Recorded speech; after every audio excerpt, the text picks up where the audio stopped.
अस्सलाम वालेकुम वरहमतुल्लाहि वबरकातुहू। चैनल में खुश आमदीद। ये देखिए, ये ऑक्सफोर्ड के नाम से स्कूल, अस्करी स्कूल, और पानी की पोजीशन देखिए। सर्विस करवानी हो फ्री में तो आ सकते हैं। स्काई लाइट टावर, अगर सी व्यू टावर लिख देते तो ज़्यादा अच्छा होता। बाहर पानी का माहौल बहुत ज़बरदस्त। पैरामाउंट और ये सारे स्कूलों की पट्टी।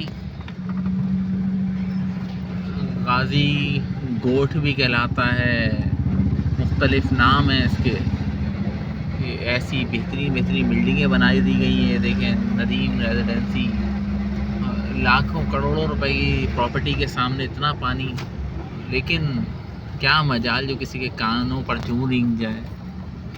और आसपास वाले भी अगर गवर्नमेंट नहीं कर रही तो खुद कर लें, लेकिन नहीं भाई, कौन जो बोले वही कुंडी खोले। मेरे चैनल के साथ बने रहिए ऐसी मालूमाती वीडियोस देखने के लिए। अस्सलाम वालेकुम वरहमतुल्लाहि वबरकातुहू।